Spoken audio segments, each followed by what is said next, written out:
Bonjour à toutes et à tous. Vidéo un peu spéciale aujourd'hui. Ah patron, il y a le patron qui tient absolument à dire bonjour aussi aux spectateurs. Vidéo exceptionnelle aujourd'hui puisque c'est le pass event de Walibi. Et oui, donc là ça va sortir un peu vite, donc excusez si c'est pas aussi qualitatif que d'autres vidéos d'habituel, mais là on va avoir le Jean-Christophe Parent avec nous là pendant une bonne heure pour nous présenter l'avenir de Walibi. Vous avez certainement vu les annonces qu'il y a eu il y a quelques temps, notamment sur l'annonce de Festival World et du RMC. Alors c'est parti, on va s'installer et on va tout installer pour cet événement. Excusez pour le noir.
Monsieur sous le bord.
Bon, on va faire un truc un petit peu différent du Pass Event d'il y a 2 ans. On a lancé le Walibi Podcast l'année dernière. Et donc, on va le faire sous ce format questions-réponses. Et je vous demande donc de faire un maximum de bruit pour le directeur général du parc, Jean-Christophe Parent.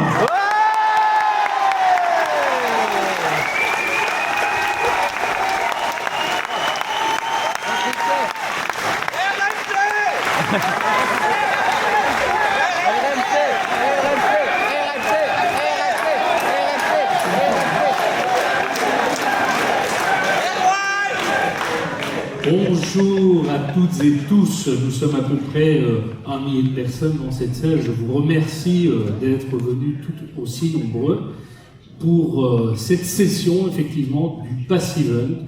Nous avions fait un premier Pass Event en 2024, il y a 2 ans, si je ne me trompe pas.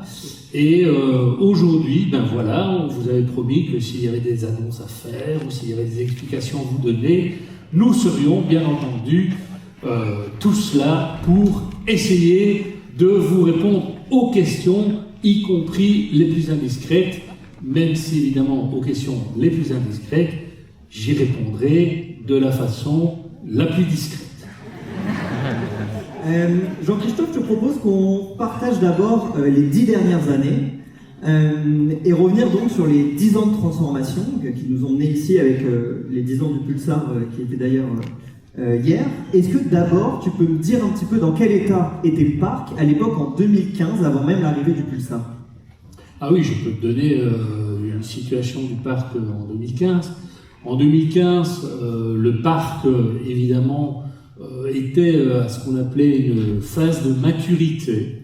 C'est-à-dire que nous étions avec un parc qui était un peu vieillissant, avec un storytelling, ou en tout cas une histoire qui n'était pas très présente, des paysages qui méritaient certainement d'être revus, enfin plein de choses qu'il fallait certainement changer, d'où l'idée évidemment de se dire comment va-t-on essayer de passer cette prochaine étape des 10 prochaines années. On va d'abord commencer avec le Pulsar. Pulsar qui, pour rappel, est une première mondiale, comme il y en a eu beaucoup à Walibi. Comment vous venez sur cette nouvelle attraction du Pulsar, comment elle arrive finalement au parc?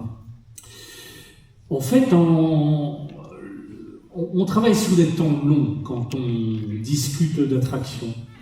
Quand je dis qu'on travaille sur des temps longs, c'est-à-dire qu'entre la décision, ou en tout cas les prémices de la décision et finalement la venue de l'attraction et les premiers jours d'opération de l'attraction, il peut se passer entre 2 à 3 années. Donc, en 2013, nous sommes dans un comité de direction. À l'époque, il y avait encore Dominique Fallon. Et nous décidons de dire quel type d'attraction devrait pouvoir être mise au sein du parc. Et on réfléchit, et on n'a pas de budget, il faut dire ce qui est. On n'a pas de budget, on n'a pas une thune, et on essaye de trouver quelque chose d'un peu correct.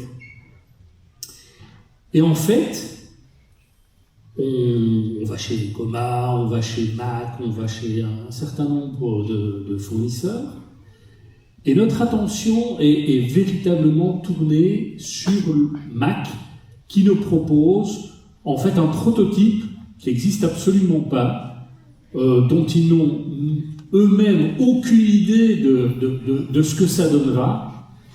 Et en fait, nous sommes à la IAPA Europe de, si je me souviens bien, Paris, à l'époque, porte de Versailles. Et je leur dis, ok, Banco, on va avec vous, on fait un partenariat, et puis voilà, le Pulsar, 3 ans après, est mis dans le parc. C'est comme ça que le Pulsar est né, mais qui était en fait une des premières pierres avant une grosse annonce du Master Plan de 2017. On va revenir en détail sur toutes les zones qui ont été faites, mais aussi celles qui n'ont pas été faites par la suite. Dans ce Master Plan de 2017, c'est quoi la vision à ce moment-là? Comment on arrive à se projeter et se dire, ok, on va retravailler tout le parc? À un moment donné, tu dois te poser des questions qui sont différentes de je mets une attraction après une autre attraction. Et il faut se poser la question suivante, et on le voit déjà, c'est un peu les prémices des réseaux sociaux, enfin, ça frémit, les parcs fans nous disent vous êtes quand même pas très exceptionnels les mecs, qu'est-ce que vous pourriez réellement faire? Et donc, la question n'était pas de se dire qu'est-ce qu'on va construire comme attraction, mais plutôt comment doit-on construire une stratégie qui fait que nos clients, nos visiteurs vont réellement se sentir impliqués dedans. Et en fait, c'est toute la stratégie de la très grande satisfaction clientèle qui est mise en œuvre et qui nous permet, à ce moment-là, avec l'aide de nos amis de la Compagnie des Indes d'ailleurs, de créer ce master plan. Je te parle de 2014 parce qu'on voit ici 2017, mais en fait toute cette réflexion a déjà commencé en 2014. On n'a pas fini, on n'a même pas encore mis le Pulsar, qu'on pense déjà à que devons-nous faire pour satisfaire correctement nos visiteurs. C'est une grosse prise de risque d'annoncer un master plan parce qu'on voit sur les autres parcs où on va plutôt annoncer nouveauté par nouveauté. Et ici, on annonce, ou en tout cas on s'étend sur 10 ans. C'est quoi la prise de risque sur ce genre de choses? La prise de risque elle est complètement folle parce qu'en fait, On va, alors qu'on n'a pas une thune, hein, de nouveau, je le On est répète, toujours à la même. on est toujours à la même enseigne. À ce moment-là, on a aussi la chance d'avoir un patron qui s'appelle François Fassier, patron des sites de loisirs, qui nous dit, écoutez, pour le parc Astérix, pour le Futuroscope, pour Walibi Belgium, il faut vraiment qu'on rentre dans une réflexion globale stratégique sur que veut-on faire de ces flagships, que veut-on faire de ces parcs. Et en fait, entre la Compagnie des Alpes et chacun des sites, on réfléchit réellement à ce qu'on souhaite. Et à ce moment-là, on dit, ok, si on veut faire quelque chose, si on veut que ce soit impactant pour nos visiteurs, il faut y aller, il faut taper 100 millions dans le parc. Donc c'est plutôt un fonctionnement Compagnie des Alpes de travailler en master planning. Absolument. Ok. Et quand on annonce à ce moment-là, en 2017, toutes ces nouvelles zones, on verra par après, effectivement, tout n'a pas été fait comme imaginé, il y a des zones qui ont changé aussi. Est-ce que toi, à ce moment-là, tu es persuadé de réussir que ça va ressembler exactement à ça dans 10 ans, où tu sais déjà qu'il y a une marge voilà, sur les années pendant 5-7 ans, où il y a une marge de changement qui risque de s'opérer? Quand tu crées un master planning, tu crées une vision, tu crées une voie, mais tu ne sais effectivement pas si la voie que tu crées, tu vas y arriver ou pas. Encore une fois, c'est un solide pari qu'on a fait. Il se fait qu'on était méga convaincus de ce qu'on présentait, bien entendu. Ça a été en fait, bon, ça peut paraître difficile à croire, mais en fait, ce qui s'est passé, et c'est vraiment comme ça que ça s'est passé, on n'a pas d'argent, on a des difficultés à avoir des investissements pour ce parc. On a expliqué en un quart d'heure, tu m'entends bien, on a expliqué en un quart d'heure ce plan d'investissement. Et une des personnes que je ne citerai pas aujourd'hui nous a dit « Ok, on y va. Montre en main, un quart d'heure. » Comme quoi tout peut jouer en 15 minutes. Ça peut vraiment se jouer. Il fallait avoir la force de persuasion de dire « Si on ne fait pas ça, on est mort. » Et effectivement, ça a mené à plein de choses. D'abord, en 2018, effectivement, la création des Worlds of Walibi et du nouveau Festival World, ne vous inquiétez pas, on en parlera après, je sens déjà que ça frémit par rapport à ça. En 2018, Aqualibi avec la phase 1, le Kiddy Bay. Donc on réintègre de la famille dedans, on réintègre de la thématisation, chose qui n'avait pas forcément été mise en place à Aqualibi. C'était vraiment une des priorités du plan à ce moment-là? Alors, je reviens un peu sur les mondes de Walibi, parce qu'il faut quand même partir de la genèse du projet. La genèse du projet, c'est de dire Walibi, il faut l'entourer d'une histoire. Et le parc a besoin d'une histoire, le parc a besoin de fondamentaux. Walibi et les Worlds of Walibi viennent de là, en fait. C'est de dire, on va faire explorer monde par monde les choses de manière différente. On ne peut pas simplement mettre une attraction. Aujourd'hui, ce que vous, les visiteurs, les abonnés ici en l'occurrence, demandez, c'est d'avoir des expériences qui sont immersives, des expériences qui sont aussi olfactives et des expériences qui sont aussi sur combien de temps ai-je envie de rester dans cette zone parce que je m'y sens bien. Et tout ça nous a amené effectivement à d'abord créer ces mondes. Et pour revenir à la question de 2018 et de l'Aqualibi, c'est que je trouve que on oublie trop souvent que l'Aqualibi fait partie intégrale du site. C'était considéré à la base comme un peu le parent pauvre du site, et je ne voulais pas ça. Je voulais vraiment que ce parc aquatique, qui est vraiment un parc fantastique, ait l'opportunité de se développer correctement. En revanche, ce qu'on n'avait pas, c'est que quand on regarde la population qui vient justement sur un Aqualibi, c'est toute cette partie plus familiale pour les petits-enfants. Ça manquait vraiment d'attraction pour les petits-enfants. Et donc j'ai considéré à cette époque qu'il fallait commencer par cette première étape qui était Kiddie Bay. Et on le verra par la suite, effectivement, Aqualibi a encore reçu d'autres investissements. Mais avant, toujours en 2018, on a le début d'Exotic World avec Tiki Waka. C'est vraiment une priorité d'aller attaquer le fond du parc à ce moment-là ? Pour moi, oui.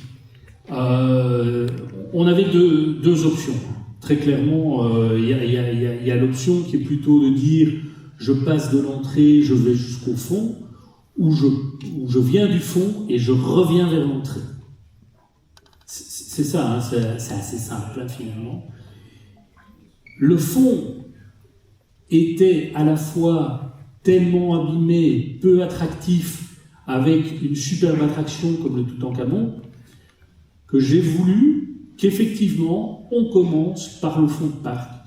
Et dans cette réflexion sur le fond de parc, il y avait une chose qui était importante pour moi, c'est qu'on enlevait la coccinelle qui, normalement, devait revenir à une autre place.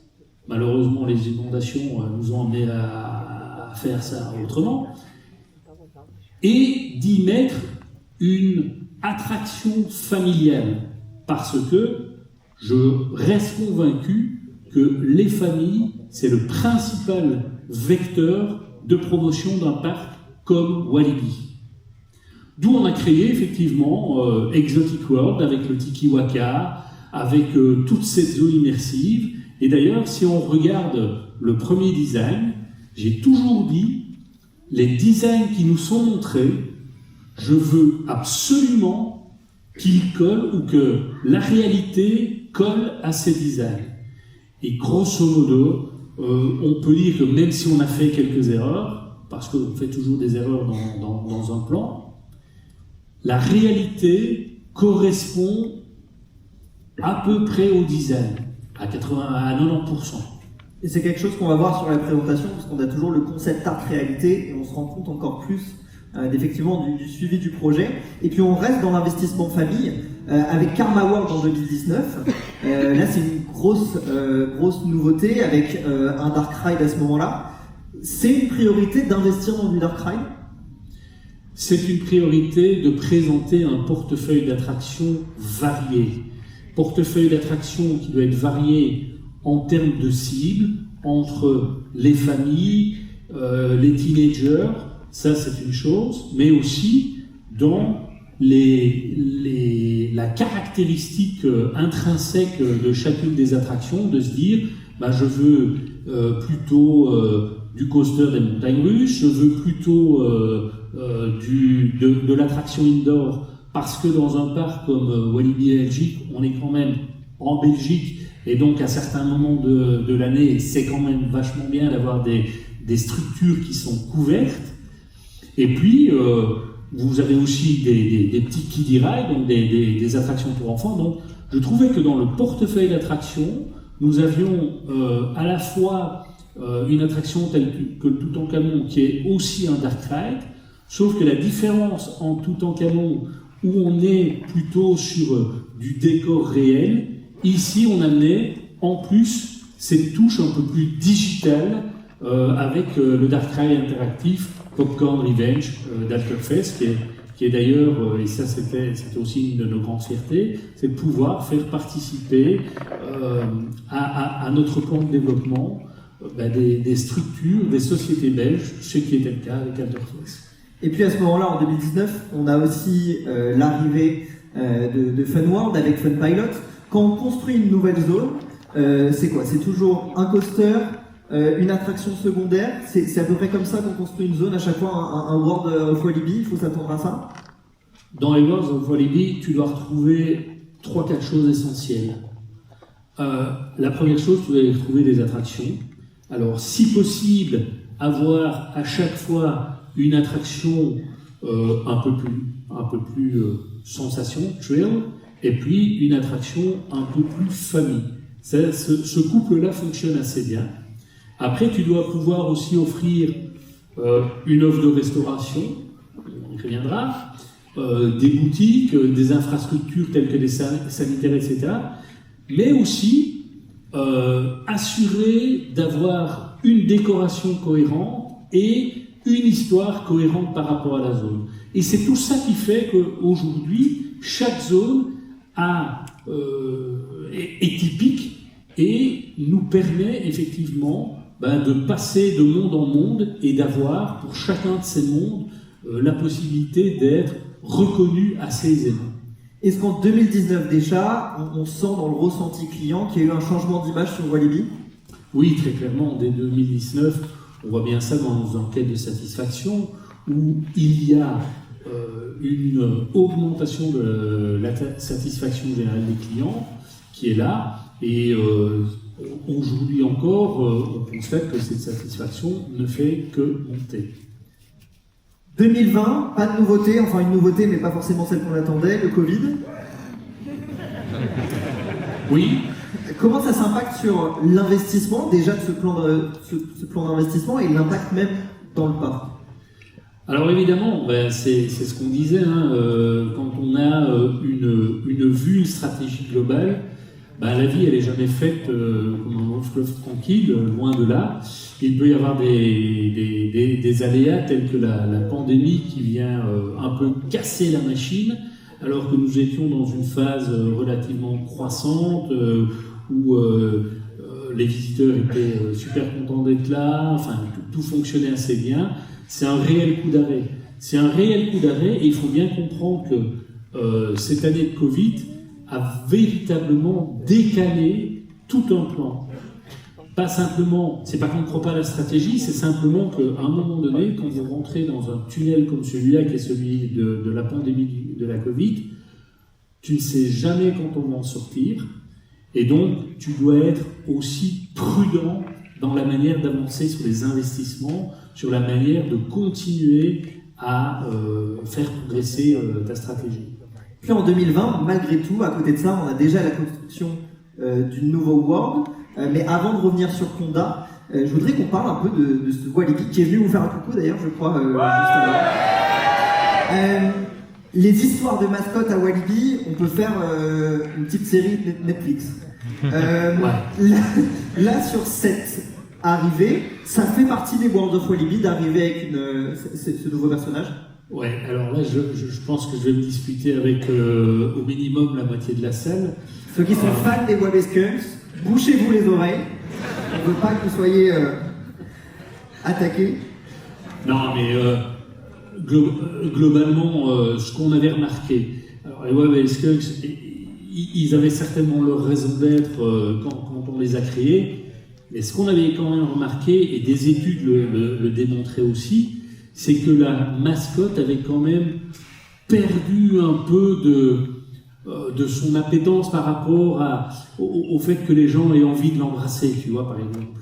Et il se fait que moi qui suis là maintenant depuis à peu près 25 ans, j'ai remarqué quand même qu'au début de Walibi, et puis en 2006 avec le retour de Walibi, Walibel, etc., et les gens étaient quand même très attachés à avoir plutôt une mascotte plus en rondeur, plus douce, plus amicale quelque part, moins peut-être... moins rock'n'roll.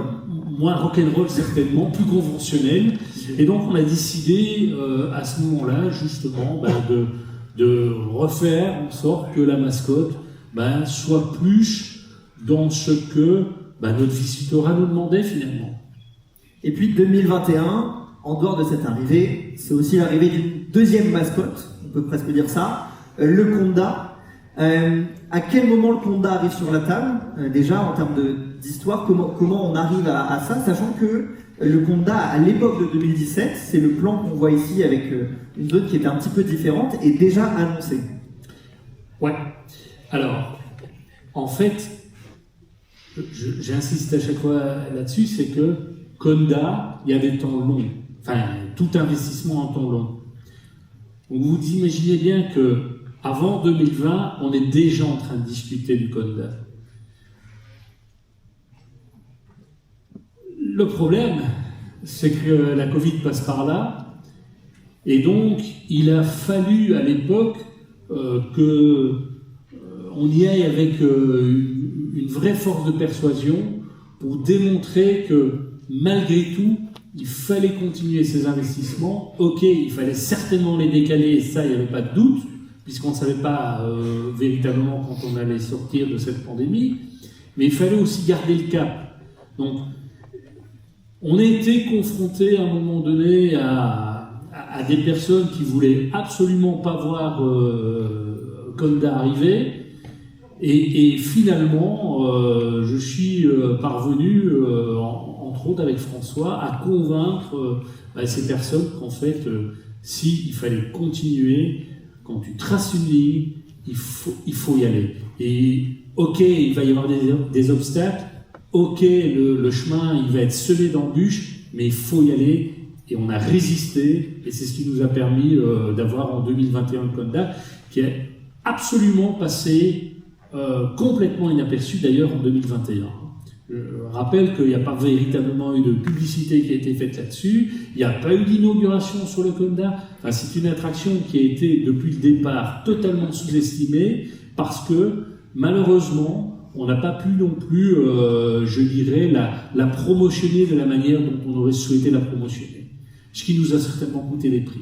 Malgré ce manque de marketing, il y a quand même un impact direct sur les visiteurs à ce moment-là, à l'ouverture.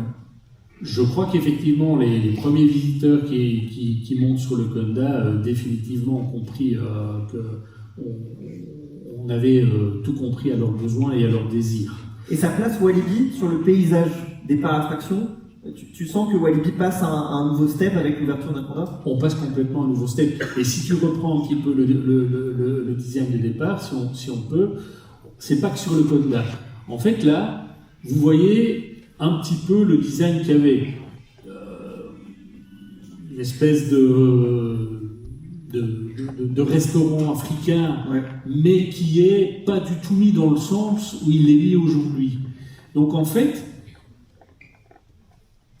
la Covid nous a permis, malgré tout, de repenser nos plans, y compris certains designs qui étaient en fait mis à l'envers. Le restaurant tel qu'il est là, normalement, vous devriez passer face au Tiki Waka. Eh bien non, aujourd'hui on passe face au Conda. Pour deux raisons. Une raison de flux, dans un premier temps, qui est beaucoup plus naturelle quand on nous fait passer entre le Nsoso et le Conda. Et la deuxième raison, c'est que, en termes de captation de nos visiteurs vers ce restaurant, le fait de l'avoir inversé nous a permis effectivement d'avoir une captation différente. Donc, c'était la Covid aussi une opportunité de rechallenger un certain nombre de choses qui avaient été mises dans le master plan de 2017. Donc, dans toute difficulté, il y a toujours une opportunité. Pour rester sur les difficultés, hélas, donc là vous le voyez, la zone est belle, c'est joli, ça vient d'ouvrir, on est hyper content, quelques mois après, inondation. Voilà. Comme diraient certains, les emmerdes quand ça vole en escadrille. Hein, donc, après effectivement la Covid, on se prend le 14 juillet 2021 les inondations. Voilà, c'est des choses qui arrivent, ce sont des aléas climatiques. Il ne faut pas se leurrer, ces aléas climatiques, un jour ou l'autre, ils reviendront. Il n'y a pas de... Donc on vit avec... là-dessus, donc on doit vivre là-dessus. On doit vivre avec ça. Oui, c'est ça, on doit vivre avec ça. On doit vivre avec ça. On doit vivre avec ça. Et à l'époque, vous imaginez bien qu'on est un peu désespéré. On est avec nos cuissards, on est le 15 juillet. Je reviens de Paris parce que moi j'étais à Paris le 14 juillet, je m'en souviens comme si c'était hier. Je reviens de Paris, je mets mes cuissards, je suis encore avec François Fassier qui met ses cuissards. On est dans le parc, on se dit on est vraiment bien dans la merde, hein, voilà, disons les choses comme elles sont. On a de l'eau jusque là, hein, donc moi je suis pas très grand, enfin bon, tu peux imaginer qu'il y a quand même de l'eau jusqu'à un certain niveau. Et à ce moment-là, il y a une machine qui se met en marche qui s'appelle la Compagnie des Alpes. Ça peut paraître bizarre que je parle comme ça, un petit peu entre les soupes et les patates de la Compagnie des Alpes. En fait, la Compagnie des Alpes va nous être d'un support exceptionnel à partir de ce moment-là. On a le CEO de la Compagnie des Alpes qui vient, et lui, il est toujours d'un support exceptionnel aussi. Il va me dire, écoute, c'est vraiment triste ce qui arrive, mais je crois dans la résilience de tes équipes, je crois dans la force de tes équipes, et je suis sûr que le 2 octobre, tu vas pouvoir ouvrir le parc pour Halloween. Et le 2 octobre? Et le 2 octobre, on a ouvert le parc pour Halloween.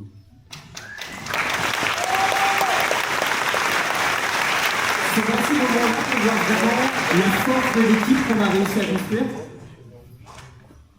Je n'ai jamais eu d'hésitation sur les faits que nos équipes soient non seulement des professionnels de l'accueil, des professionnels du divertissement, mais je n'ai jamais eu non plus le moindre doute sur le fait que quand il fallait se serrer les coudes et aller de l'avant, ils étaient en capacité de le faire. Je tiens encore une fois à les remercier. On est 5 ans plus tard, ça m'émeut toujours. Et effectivement, je crois que c'était une période relativement difficile pour eux comme pour nous, mais clairement, moi je suis fier de travailler avec eux au quotidien, et j'espère qu'ils le sont de travailler avec moi, mais c'est clair que c'est eux qui font la beauté du parc, c'est eux qui font que tout au long de ces années, vous avez pu vivre toutes ces joies et tous ces émerveillements au sein du parc. Je pense qu'on peut encore les applaudir.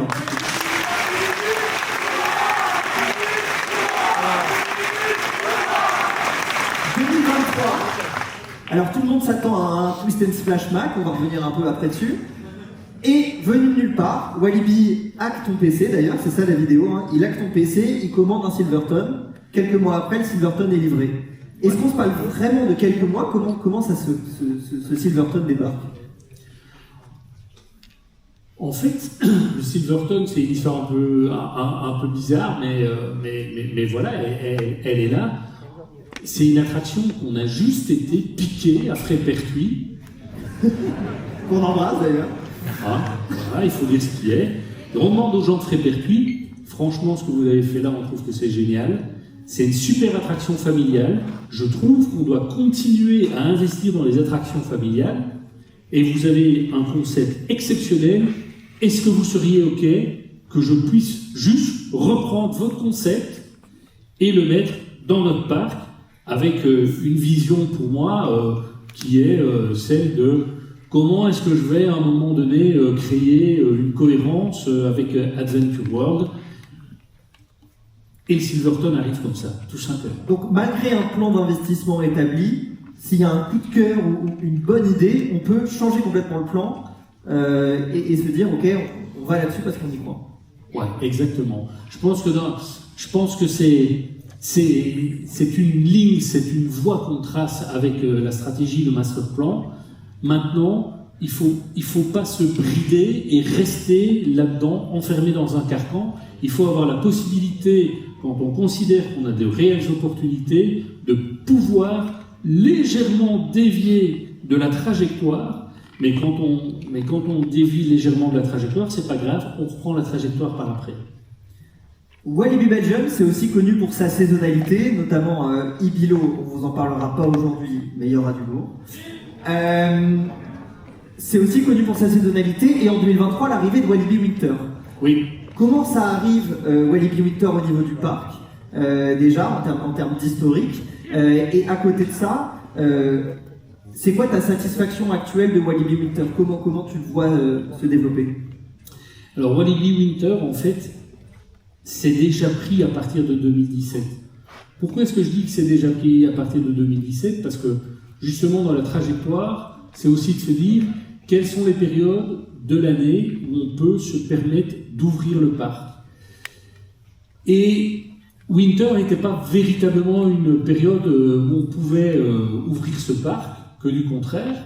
On était un parc saisonnier, plutôt un parc qui ouvrait d'avril à septembre dans un premier temps, puis on a été un peu plus loin, jusqu'à novembre, et là on s'est dit, il y a quand même un coup à jouer sur Winter, donc on est en 2017, et donc j'emmène un certain nombre de personnes avec moi dans mes valises, et on part du côté de Göteborg, on part du côté de Tivoli au Danemark, de Liseberg, de Phantasialand, enfin tous ces parcs qui à l'époque ont déjà effectivement un événement Noël. Et Europa Park aussi d'ailleurs. Et la réflexion était assez simple, c'était comment peut-on implémenter ce type de projet au sein du parc. Bon, on voyait que au niveau des concepts, c'était super. Après, il y avait un très gros travail d'infrastructure. Pourquoi est-ce qu'on n'a pas ouvert avant 2023 ? Ben, tout simplement parce qu'on n'était pas préparé. Il faut bien comprendre que ouvrir un bloc sanitaire ici, en décembre, c'était pas possible avant. Tout simplement parce que nous n'avions pas des tuyaux qui étaient enterrés aux bons endroits, qui étaient hors gel, comme on dit. Donc, on ne pouvait pas faire ça. Au niveau de la boucle d'eau, c'était la même chose. On était en incapacité de produire, enfin, pas de produire, mais d'amener l'eau jusqu'à nos restaurants pour pouvoir, justement, amener de l'eau à tous les niveaux du parc. Et donc, on a été plus contraints par des problématiques d'infrastructure que par des problématiques de concept. Le concept, on y croyait déjà. Fallait l'infrastructure, ça a demandé un certain temps. Et en fait, l'infrastructure, comment est-ce qu'elle est venue ? Tout simplement en créant les mondes. Donc, quand on a créé les mondes, à chaque fois, évidemment, on s'est dit, on va faire en sorte que l'infrastructure soit en capacité d'accueillir un produit tel que Winter. Voilà, c'est parfois aussi bête que ça, mais c'est ça la réalité de pourquoi attendre 6 ans avant ce Winter. Et comment tu te projettes sur ce Walibi Winter ? Parce vous avez fait le choix d'investir beaucoup dès le début et de couvrir déjà une grande partie du parc. Comment on voit l'avenir de cet événement ? Moi je le vois de manière brillante. On a eu jusqu'à présent 3 événements Winter. On va continuer à promotionner cet événement Winter qui n'est pas encore totalement installé. Oh, bonjour Dominique. Bonjour Dominique. Qui n'est pas encore totalement installé, mais que je pense on est encore en capacité de faire évoluer. On l'installe, et puis petit à petit, on amènera encore des évolutions à cet événement, mais j'y crois dur comme fer. J'y crois vraiment dur comme fer. En plus de l'ouverture de Walibi Winter en 2023, à la même période, c'est un gros investissement avec Surf Bay, qui est les tout nouveaux toboggans Pro Slide. Donc on est d'abord 2018 avec un investissement famille. Il revient l'idée de moderniser les toboggans et d'ajouter une grande tour à Aqualibi. Ça c'est aussi une priorité qui n'est pas dans le plan de 2017 par exemple. Ça c'est à la fois, comme tu le sais, j'ai été visiter pas mal de parcs aquatiques tout au long des années précédentes, 2023. Je suis allé à Dubaï, je suis allé dans pas mal de pays pour justement visiter les parcs aquatiques. Et clairement, pour moi, l'Aqualibi lui manquait, à l'exception du Rapido, qui est pour moi l'icône des icônes mythiques de chez Mythique, il manquait quand même une tour un peu plus sensationnelle, tout en restant familial dans son concept. Donc il fallait quand même un peu se gratter la tête pour trouver les attractions qui fonctionnaient. Et donc je les ai trouvées quelque part, à la fois chez ProSlide et à la fois en les essayant un peu dans tous les pays où on a pu aller essayer. Et je me suis dit, ça c'est le projet qu'il nous faut. Encore une fois, on n'a pas la slide concernant le tout premier projet. Oui, qui n'a rien à voir. Qui était le tout premier projet, celui d'ailleurs, je pense, qui se trouve dans le master plan, Ouais. qui n'a absolument plus rien à voir avec ça. On doit aussi s'autoriser à certains moments de modifier les projets de telle sorte à ce qu'on puisse avoir quelque chose qui est réellement adapté aux besoins de notre visitorat, d'une part, et à ce qu'on veut réellement offrir, d'autre part. Et je crois, Jean-Christophe, par rapport à ce projet, qu'on a déjà une première annonce à vous faire. Est-ce que tu peux nous en dire un petit peu plus sur ça? Ah. Voilà.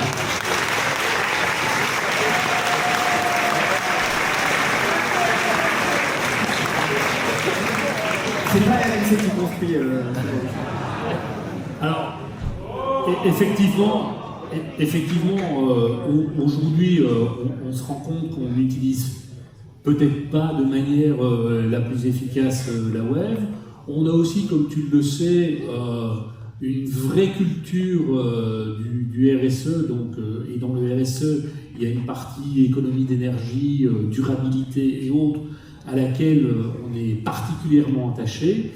Et donc, ça me paraissait être une hérésie de ne pas, à un moment donné, couvrir cette vague de telle sorte à ce qu'on puisse, et dans un premier temps, parce que c'est quand même ça l'essentiel, continuer à donner à nos visiteurs, à nos abonnés, un produit de qualité. Aujourd'hui, je considérais que le produit n'était pas complètement abouti. Avec la couverture de la vague, je pense qu'on va pouvoir profiter mieux de cette partie de l'aqualibie. On peut s'attendre à des travaux pour quand? Alors les travaux, ils auront lieu principalement en octobre. De cette année? De cette année, ouais. De cette année, de telle sorte à ce que pour l'hiver, ça soit OK. On va commencer déjà à avoir des éléments qui arriveront sur le site ici en août-septembre. Et donc on continue à travailler le temps d'avoir le permis, parce que c'est important d'avoir le permis. Sachant que pour l'instant, je crois que c'est du sur-mesure ProSlide. Pardon? C'est du sur-mesure ProSlide. C'est du sur-mesure de ProSlide. On a étudié ça avec eux. Ils ont fait un travail formidable, quelque chose qui me semble être totalement intégré, parce que ça aussi c'est quelque chose auquel nous tenons, c'est que l'ensemble soit beau et intégré, et je pense qu'ici on a quelque chose qui va plutôt bien. Repartons maintenant sur Walibi avec DocWorld en 2025. C'était à cette occasion qu'on avait pu faire le tout premier Pass Event par ailleurs. C'est quoi ton analyse de DocWorld maintenant que c'est construit, maintenant que c'est là? Si on revient il y a 2 ans, on était, je crois, en chantier. À ce moment-là, on avait reveal le premier on-ride de Mécalon. C'est quoi ton ressenti maintenant sur DocWorld en 2026? Là aussi, c'est une grande fierté de la part, c'est une grande fierté pour moi, mais surtout pour les équipes, d'avoir de nouveau complètement collé un design, d'avoir complètement fait en sorte que ce qu'on avait produit comme dessin au départ, eh bien on le retrouve dans la réalité. C'était aussi pour moi quelque chose d'essentiel. Encore une fois, DocWorld, à la base, ça existe, mais absolument pas dans notre plan d'investissement. Ça n'existe pas dans notre plan d'investissement. C'est un jour, de nouveau, mon comité de direction qui me dit, écoute Jean-Christophe, parce que bon, le fait d'avoir une équipe, c'est quand même plutôt bien. Ça vous permet de vous challenger d'une part, ça vous permet de vous donner des idées et de vous nourrir d'autre part. Et donc, le comité de direction me dit, écoute, on a des coasters, c'est vrai, mais on n'a pas vraiment de coaster familial. Et il faudrait qu'on ait un coaster familial, mais qui respecte l'ADN de Walibi. Et l'ADN de Walibi, c'est les sensations pour tous. Donc inévitablement, de nouveau, on a un peu questionné le marché, et on est arrivé chez Gearscover qui nous dit, écoutez, on souhaiterait lancer notre nouveau type de coaster, un Family Launch Coaster. Est-ce que effectivement ça rentre un peu dans votre philosophie, dans ce que vous souhaiteriez? Et donc, inévitablement, on a dit banco, on y va, on le fait. Et j'ai surtout voulu qu'on soit dans une atmosphère portuaire. On avait Dockworld, enfin le Dockworld qu'on connaissait n'était pas totalement, pour moi, abouti d'un point de vue design d'une part, mais aussi storytelling d'autre part. Il ne racontait pas véritablement l'histoire. Ici, avec Dockworld, on a à la fois le côté familial du côté Mégalodon et le côté un peu plus sombre avec la turbine, le flashback, etc. Ce qui nous permet aujourd'hui aussi d'avoir pu remettre au goût du jour certaines attractions qui me paraissaient un petit peu désuètes en termes de teaming et de décoration.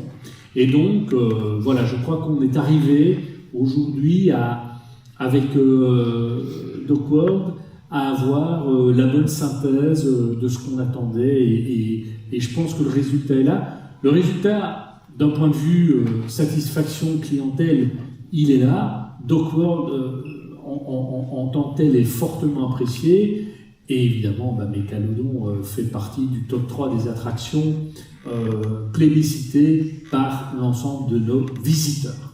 Donc une fois Dockworld construit, parce qu'on va parler évidemment de festival qui va toucher un public un peu différent sur le nouveau RMC.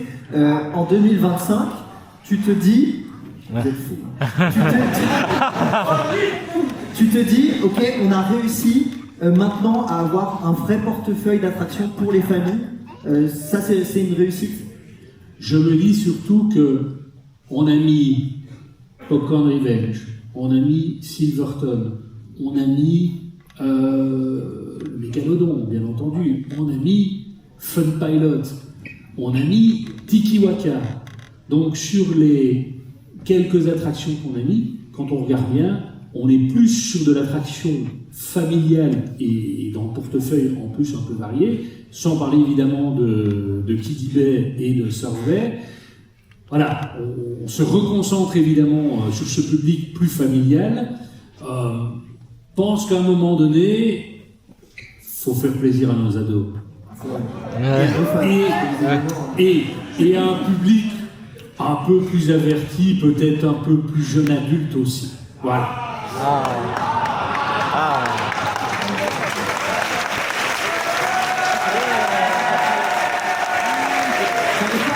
S'ils applaudissent pour la deuxième stratégie FNB ou s'ils applaudissent pour le RMC.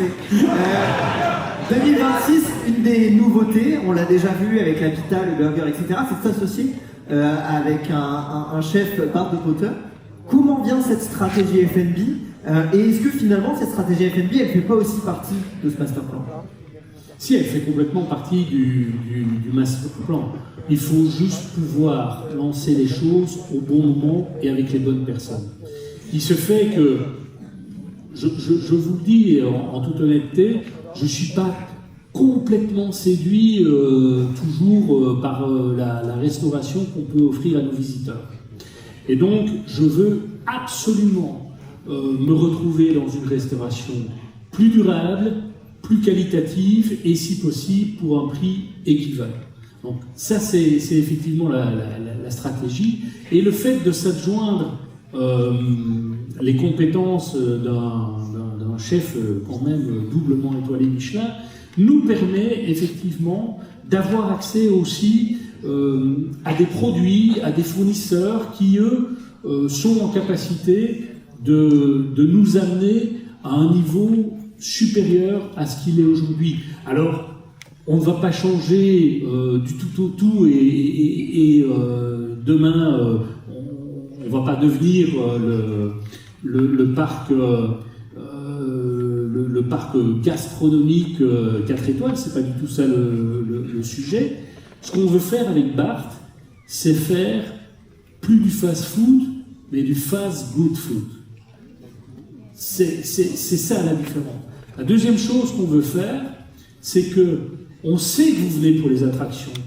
Tout le monde le sait. Il n'y a pas de secret par rapport à ça. Par contre, on voudrait que vous y restiez pour le goût. Donc pour l'offre de restauration qu'on va implémenter ici, et on va se donner, soyons clairs, le master plan c'est 10 ans, l'offre de restauration c'est une stratégie qui va être déroulée sur un horizon de 1 à 3 ans. On a décidé pour cette présentation d'être complètement transparent avec vous et de vous parler aussi de ce qui n'a pas été fait. Mais avant de vous parler de ça, je veux juste qu'on regarde cette timeline et de se rendre compte du nombre d'investissements. C'est quoi ce qui te rend le plus fier sur ces 10 années de transformation? Bon, il n'y en a pas une qui est particulière par rapport aux autres, parce que pour moi, le plan de développement n'est pas complètement achevé à date. Par contre, quand on voit effectivement que depuis 2016 jusqu'à 2025, à l'exception de l'année 2020, même s'il y a eu évidemment la mascotte, je pense qu'on a aussi démontré notre ambition et notre volonté de faire de ce parc à la fois un parc de référence sur la Belgique, mais on essaye effectivement de le pousser comme parc de référence plutôt européen. Et je pense que les investissements à venir vont encore plus permettre de le positionner.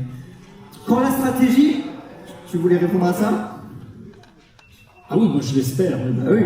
On verra. Hein, on va voir on verra, ce que vous en pensez. Quand la stratégie évolue, la place d'entrée.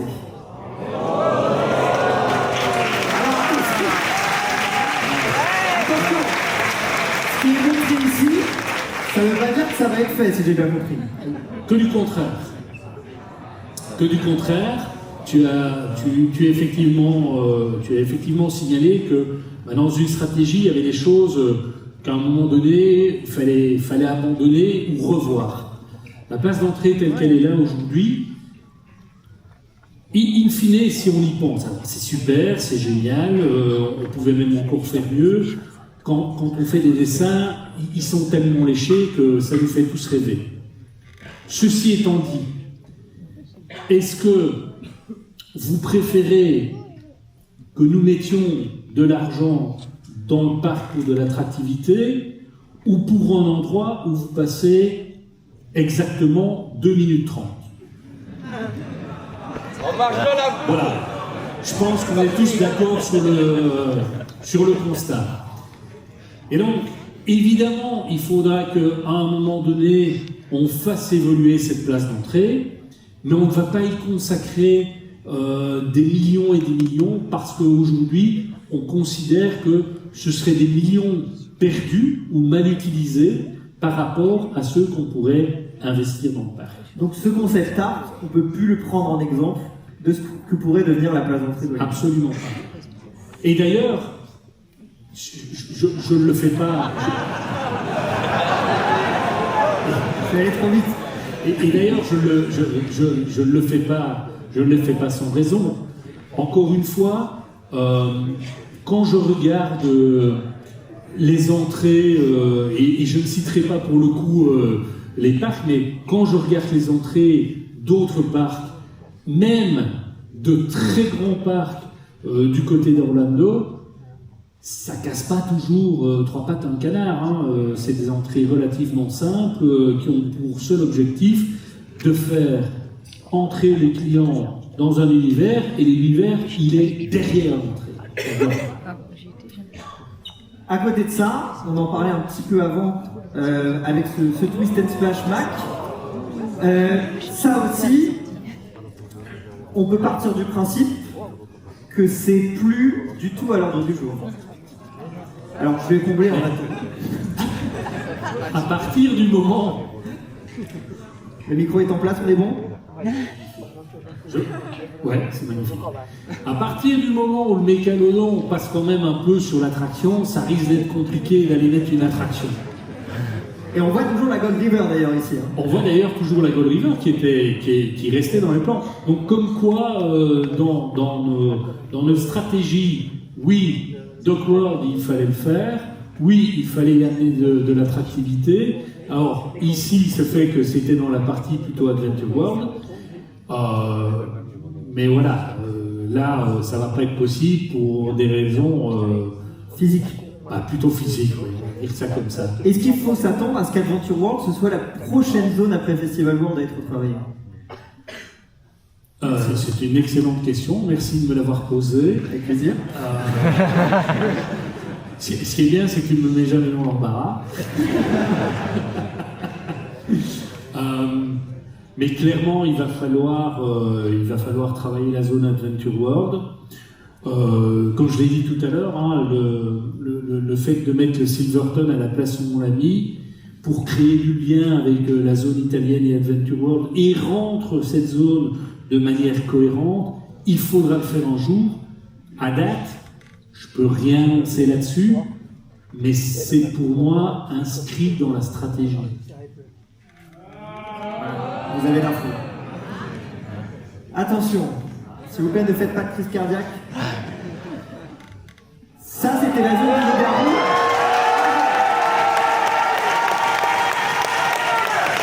Pourquoi en 2017, donc la zone Loup-Garou, je crois qu'elle est prévue dans les horizons 21, quelque chose comme ça. Pourquoi finalement ce qu'on va avoir ne ressemble plus du tout à ça, et pourquoi c'est pas fait au moment indiqué? Bon alors, déjà, on avait l'ambition, enfin, on ne se rend pas compte ici, on est en 2025, mais l'ambition était, si vous vous souvenez bien à l'époque, de faire un master plan qui allait de 2017 à 2023. La zone Loup-Garou était prévue pour 2022. Je te rappelle qu'on a eu 2 petits événements un peu consécutifs qui s'appellent la Covid d'une part et les inondations d'autre part, qui font qu'on a été quand même un peu arrêté dans nos plans de développement. Au départ, il n'était pas envisagé d'imaginer que le Loup-Garou disparaisse du paysage. Et donc, effectivement, c'était bien la zone Loup-Garou, où on souhaitait simplement, à l'époque, refaire, démolir toute cette ligne de jeu, démolir le Pizza Solo, et refaire, évidemment, un espace beaucoup plus cohérent, toujours sur la thématisation de la Nouvelle-Orléans. Donc ça, on n'a pas changé sur le fait qu'on se dit, cette zone, il nous la faut, et il nous la faut dans cette thématique-là. Le siège qui était là, c'était le siège du Roi Carnaval, d'ailleurs. Okay. Donc voilà, on était vraiment déjà dans cette philosophie et dans cette vision de ça sera sur le thème du carnaval. Et dans le restaurant qui était prévu, qui s'appelait d'ailleurs Carnaval Restaurant, juste comme ça, il y avait la vision, c'était de placer un food court avec plusieurs types de restauration.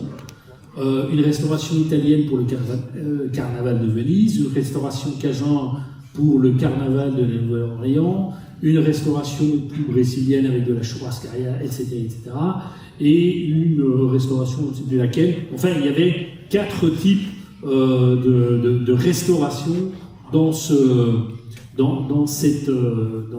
bâtiment, et le bâtiment devait représenter un hangar de chars de carnaval. Okay. Il y a des choses qu'on a gardées dans les idées, et il y en a d'autres qu'on a éliminées parce que ça en fera pas.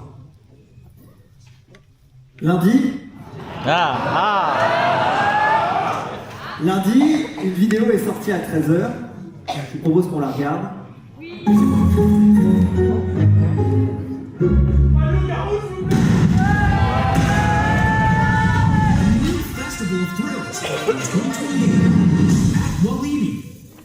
Festival Noir 2028.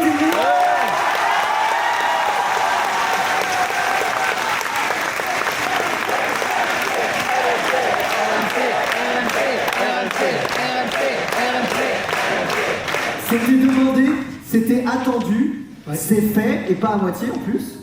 On l'espère. À quel moment vous prenez la décision déjà de repartir à zéro et de dire, voilà, la zone qu'on a vue, qu'on vous a montrée, elle va plus du tout ressembler à ça? Bon, en fait, aujourd'hui, on peut vous le dire, on s'est vu en 2024, mais en fait, en 2023, on discutait déjà du RMC.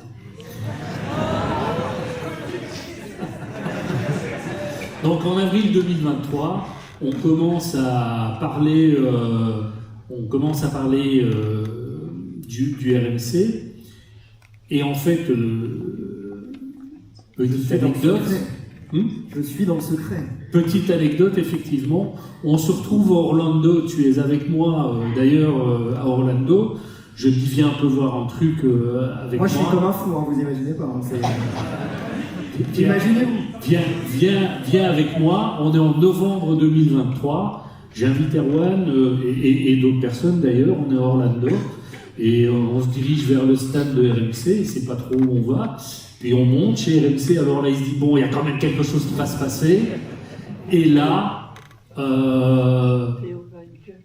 on nous montre la première vidéo de l'attraction qu'on va certainement, à un moment donné, construire ici sur le site. La vidéo, vous la verrez pas, évidemment. On peut pas tout vous donner tout de suite. Oui, j'imagine que vous êtes choqués déçus. Pourquoi est-ce qu'on ne vous la montre pas, la vidéo? Tout simplement parce que la vidéo qu'on a en 2023, évidemment, il y a toujours des grands malades qui sont aussi au niveau de la Compagnie des Alpes, dont un qui s'appelle Julien Simon, que vous connaissez peut-être.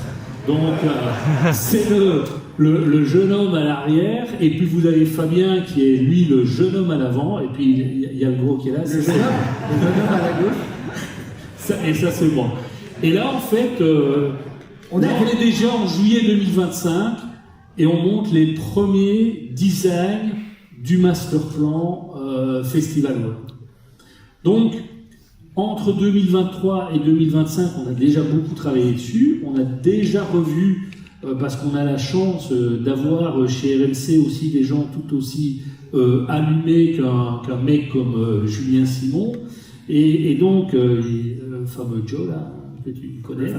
Et donc, voilà, à partir de 2025, on est parti et on se dit master plan et concept thématique 2028.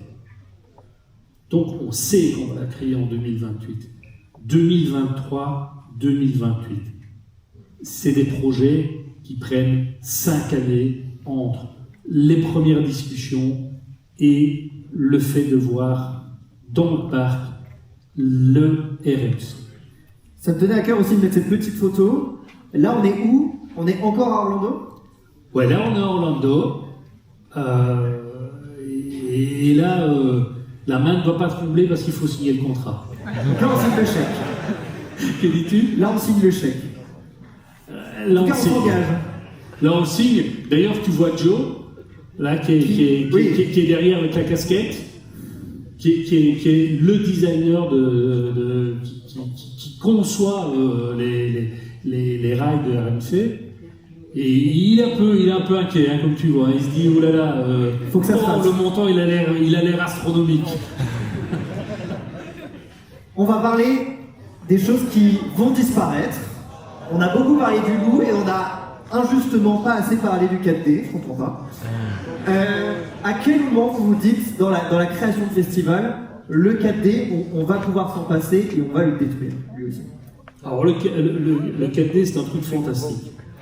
J'ai mon directeur financier qui me dit, écoute, s'en fout du 4D, c'est une merde. Wow. Je trouve qu'il a quand même reçu SpongeBob. C'était super. Je trouve qu'il a quand même reçu les Wab et les Skunks. Enfin, tu vas peut-être un peu fort sur le fait de dire que c'était une merde. Moi, je trouve que c'était une attraction qui, en son temps, avait de l'allure, se tenait bien. Aujourd'hui, évidemment, elle a peut-être plus totalement sa place au sein du parc. Et il me dit, et si on faisait passer le RMC dans le 4D? Trop bien. Je lui dis, écoute, t'es un excellent financier, mais peut-être que pour les concept art, on va laisser ça à d'autres. Et finalement? Mais finalement, il est décidé de détruire ce 4D, tout simplement parce qu'on va avoir besoin de place pour construire une nouvelle gare. Et on en reparlera un peu de cette gare. Le loup-garou.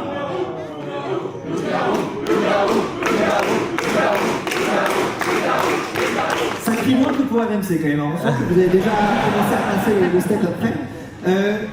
Le loup-garou, donc en 2017, tu me confirmes qu'il n'y a pas du tout cette idée du RMC? Absolument pas. comment ça vient l'idée de dire ok, le loup-garou, il est temps pour nous de lui faire une deuxième vie? J'ai l'occasion d'aller faire un thème à Walibi Holland, j'ai l'occasion d'aller faire un Iron Gwazi à Tampa, j'ai l'occasion d'aller faire un Zadra à Bologne. Et donc je me dis, ouais, finalement, un coaster en bois c'est super, mais s'il y avait moyen quand même de lui mettre de l'acier pour qu'on puisse faire d'autres petites choses, ce serait sympa. Et déjà dans ces tests-là, tu te dis, quitte à le faire, autant partir plutôt sur un Iron Gwazi ou un Zadra qu'un Octane. En termes de taille. Tu me poses toujours des questions. Ouais, je me pose pas la question. Moi, je dis juste, parce que c'est comme ça que je fais généralement. Dites-vous bien que tout ce qu'il y a dans le parc, c'est absolument pas moi qui design. J'ai pas du tout les compétences pour faire ça. Donc je dis à chaque fois à Julien Simon, Julien, s'il te plaît, est-ce que tu peux t'occuper du projet? Et donc je sais pas ce qu'il a inventé moi. Mais tu sais que probablement, voilà. Mais je sais que ce qu'il va faire, ça va être une tuerie. Voilà. Après, c'est vrai que je lui dis, bon, si tu peux me faire autre chose comme thème, ce serait bien. Mais on aime beaucoup le thème, hein. Attention. Après, ne rêvez pas. Hein. On verra. Ok, on veut en tout cas avec RMC pouvoir placer cette attraction à un niveau européen, à minima, voire mondial, ce serait super. Enfin bon, nous ne sommes que Walibi Belgium. La fin du loup, on a aussi décidé de la célébrer. Ouais. Avec un merch spécifique.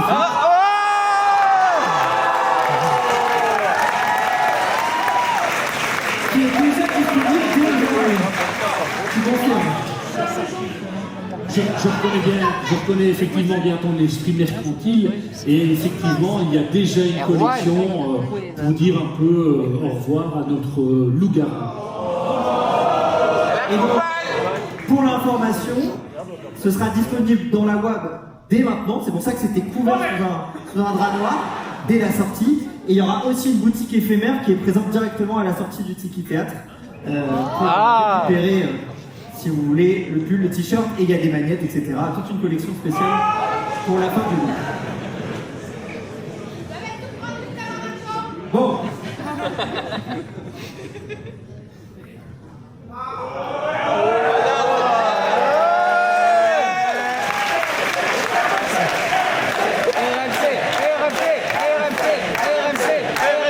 RMC.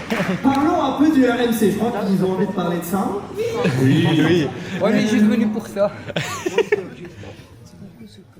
On a déjà un visuel ici de l'entrée de gare. Oui. Quand tu travailles par exemple sur un Dock World où on voit que la thématique a été encore poussée par un exotique, on peut s'attendre sur un festival à une thématique encore plus renforcée. Il y a toujours cet objectif d'aller encore plus loin. Alors, toujours une ambition, évidemment, d'avoir des décors qui sont encore plus léchés, plus réalistes. Et donc, je pense qu'on est déjà arrivé à notre niveau, évidemment, à un niveau qui est déjà relativement exceptionnel. Et quand on voit entre le Tiki Waka et Dock World les progrès qui ont été faits là-dessus, clairement, on peut encore attendre autre chose. Pourquoi je t'ai dit tout à l'heure, je vous ai dit tout à l'heure, on a certainement fait des erreurs. Chaque fois, ces erreurs sont prises en compte dans les nouveaux projets, ce qui permet de nous améliorer à chaque fois. Mais je suis sûr qu'on fera encore quelques bêtises sur ce projet-là, mais c'est pas grave. Globalement, il sera certainement ultra satisfaisant. Et donc, je te disais tout à l'heure, on voulait rester sur ce fameux concept du carnaval. On va rester sur ce concept du carnaval avec le char un peu emblématique qui est ici, on voit, qui sera en fait l'entrée de la gare du coaster. Quelques informations.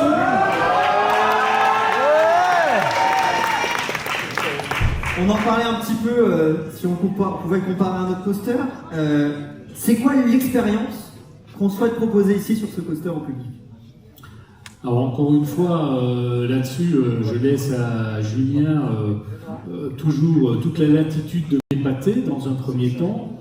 Je pense que effectivement les derniers designs que j'ai vus sont plutôt sympas.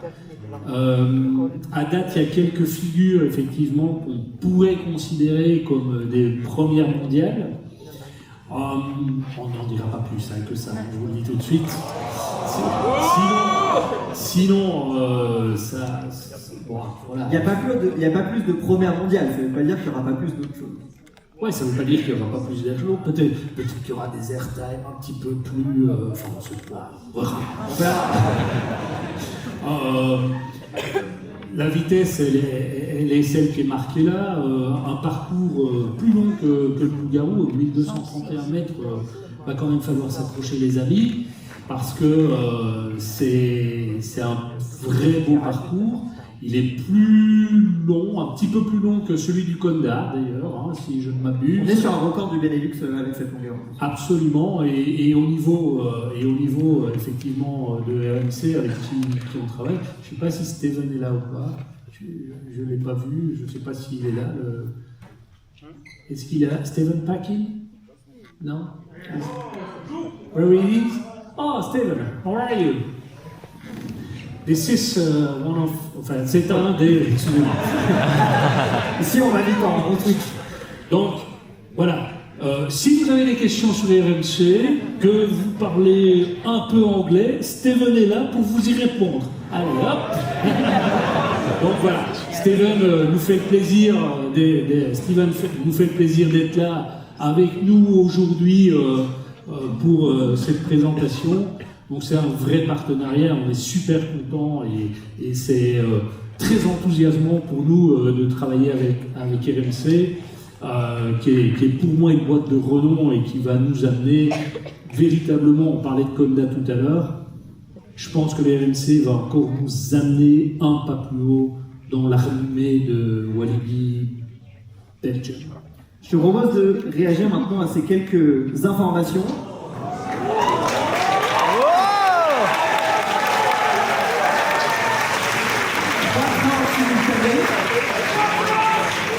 Gare, embarquement, débarquement. Oui. Qu'est-ce que ça veut dire? C'est quoi l'objectif? Ah bah pour moi, tu sais, je ne suis pas un opérationnel pur jus, comme tu le sais. Je viens plutôt du monde de la finance à la base. Donc moi, c'est capacité. C'est plaisir client. Plus vous montrez dedans, mieux je me sentirai. Vous un peu moins, mais globalement, le but, c'est véritablement d'amener une expérience, une fluidité à l'expérience et une capacité qui nous permettent effectivement, comme sur un Conda, comme sur un Mécalodon, d'avoir des débits de capacité qui sont véritablement importants. Et ce qui a demandé du coup aussi la destruction du 4D, j'imagine, c'est qu'on va être sur une assez longue gare, puisqu'on a donc 2 quais, un quai d'embarquement, un quai de débarquement, et ce qui va aussi permettre d'avoir le train qui arrive vite face à nous pour vraiment commencer l'expérience. Ben voilà, t'as tout dit. Une autre petite slide.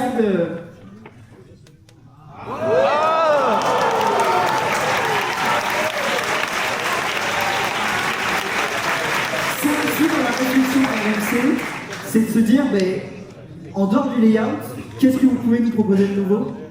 Oui, et je pense que, et alors c'est un peu un point de vue très égoïste, c'est quand je m'assieds dedans, je fais mon petit confort, donc c'est pas toujours très aisé pour une personne comme moi, mais grosso modo, on veut là aussi amener de la nouveauté pour que nos clients, quand ils font le RMC, l'expérience elle soit globale, y compris dans le véhicule.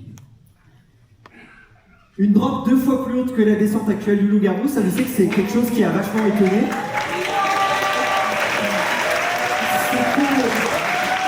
Les gens imaginaient qu'un RMC allait suivre les courbes, et vous avez dit, on va faire complètement quelque chose d'inattendu, et revoir travailler sur un gros modèle avec un lift creux, en prenant un lift qui n'est pas du tout dans la direction. Ça aussi, c'est l'ADN Walibi d'oser et d'aller proposer quelque chose d'inattendu. Je crois qu'effectivement, il y a assez d'amateurs de coaster et de ce type d'hybride coaster dans la salle que pour savoir qu'à un moment donné, il faut quand même pouvoir se différencier.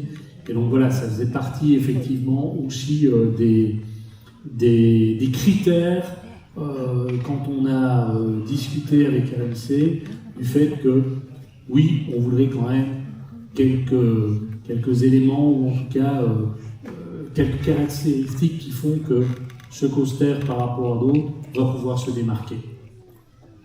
On a vu plein de créations sur les réseaux sociaux, dont celle de Blitz Coaster. Pour nous, c'est assez drôle à voir parce qu'on connaît le layout définitif et vous êtes nombreux à spéculer, à imaginer un peu ce qu'il va y avoir et pour le coup, c'est vraiment très bien fait. On peut leur confirmer donc que le layout à plat ne sera pas le layout final. Ouais, sinon c'est trop marrant ça. Donc, n'ayez pas de crainte, vous serez surpris. D'ailleurs, je propose quand même qu'on voit la première version. Ah, si tu veux. En on-ride. Mais...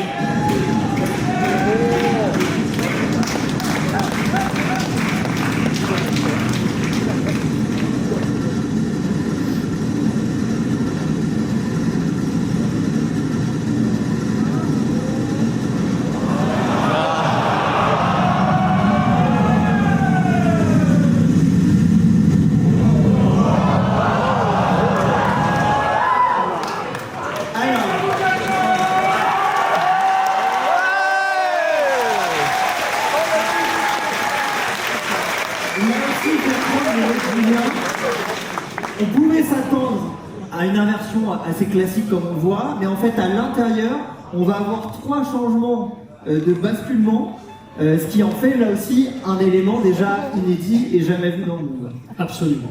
Donc on a vraiment essayé de créer, pas moi, hein, de nouveau, hein, les gens plus intelligents qui savent faire des choses très créatives, ont effectivement designé, dessiné l'attraction de telle sorte à ce qu'elle plaise à un large public. Un large public. Un large public.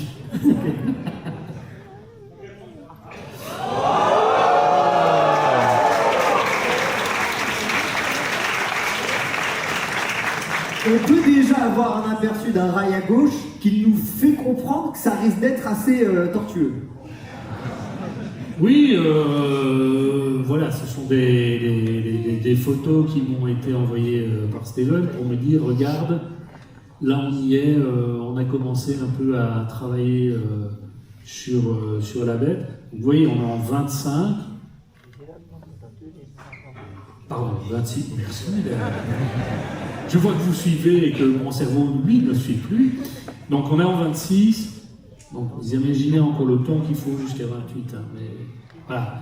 Si on veut faire quelque chose de bien, il faut qu'on soit en capacité de faire les choses correctement, avec professionnalisme, de telle sorte à ce qu'on puisse délivrer réellement une attraction qu'on espère être une des meilleures attractions d'Europe.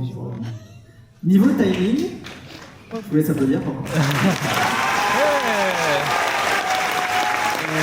Niveau timing, donc le Loup-Garou va finir sa saison jusqu'à Winter. Oui. Ensuite, on s'attend à une destruction à partir de quand et à quand l'arrivée aussi d'RMC sur le parc? Alors nous, on va commencer la destruction à partir de janvier 2027. Donc après Walibi Winter, en fait, on va commencer à détruire le 4D parce qu'il va falloir y mettre une nouvelle gare. On va certainement aussi devoir, sur toute la zone du Loup-Garou, faire en sorte que les équipes de RMC puissent arriver et commencent à je dirais, enlever une partie du rail pour justement venir reposer une autre partie dessus. La zone, elle est en 2 temps. On est ici sur la phase 2 de 2030. Pourquoi travailler une zone déjà en 2 parties? Ben, tout simplement pour deux raisons. Une raison technique qui était une difficulté de flux où il fallait quand même pouvoir faire en sorte que une des zones principales du parc ne soit pas complètement bouchée et donc devoir faire le tour du lac pour pouvoir... non, ça c'était pas possible. Donc il y a des raisons techniques qui font qu'aujourd'hui ça n'avait pas de sens. Et la deuxième, la deuxième raison est une raison plus pragmatique et financière qui fait que aujourd'hui on doit être en capacité de pouvoir lisser cet investissement sur une période 2028-2030. Et la troisième raison, pour être très clair, c'est que nous n'aurions pas été en capacité de remettre un permis d'urbanisme pour l'ensemble du projet en aussi peu de temps. Donc on va commencer par la première partie qui est donc les deux gares, parce qu'en fait il y a une gare derrière qu'on ne voit pas mais qui est la gare technique et l'attraction.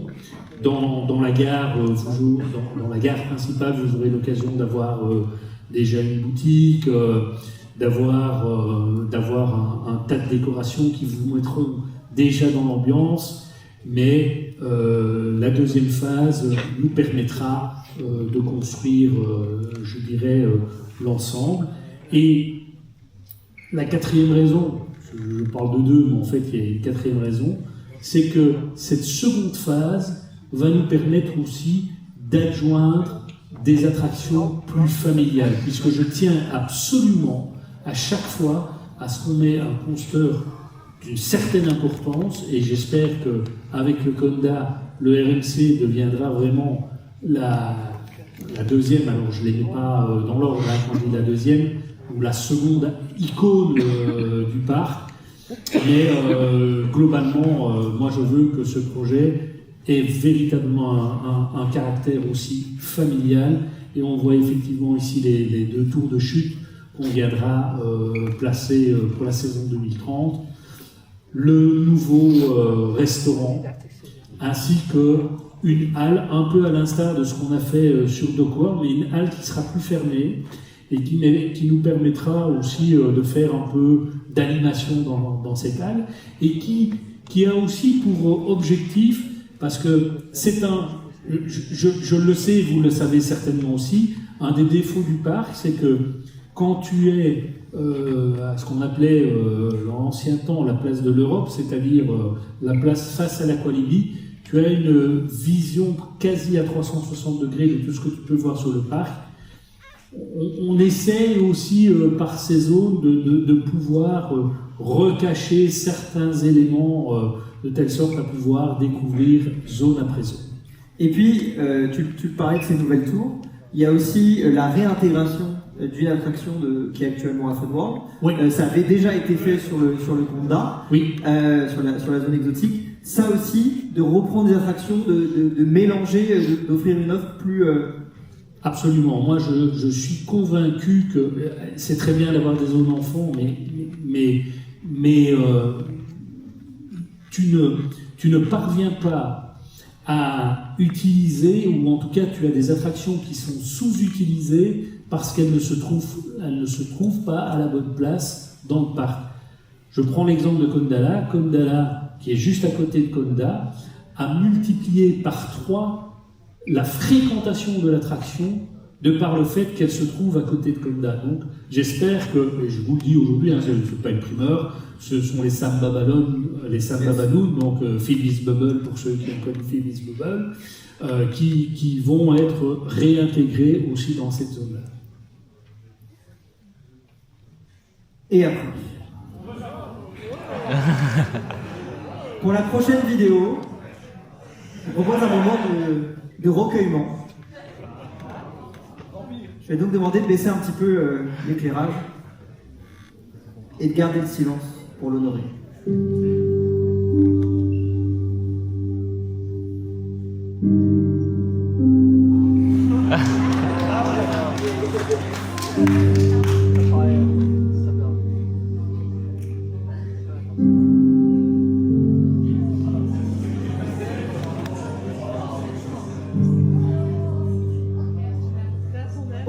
2027, le loup-garou disparaît. Le vampire. Mais le loup-garou a aussi disparu avant. Non. Pourquoi ce choix? Pourquoi octobre 27? Pourquoi octobre 27? Tout simplement parce qu'on ne peut pas l'amener jusqu'à Winter, comme tu le sais, c'est une attraction qui a du mal, qui peine à pouvoir être opérée pendant les périodes de grand froid.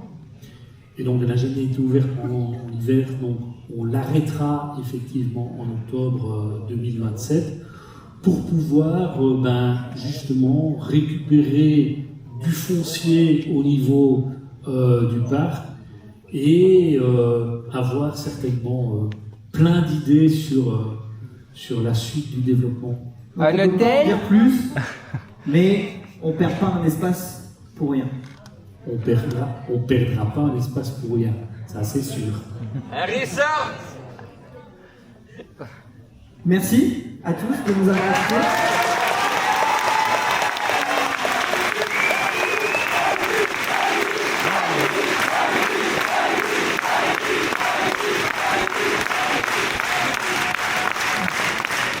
On vous propose maintenant de passer à un moment de questions-réponses avec toi, Jean-Christophe.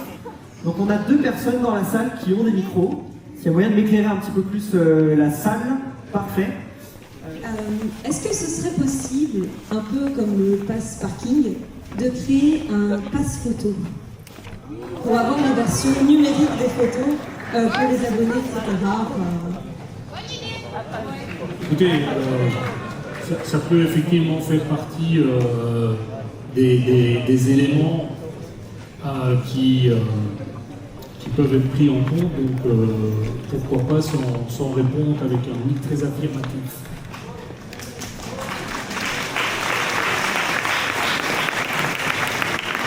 Deuxième petite question, avec la nouvelle zone du coup de Festival World, que deviendra la zone du cirque d'Ibilo?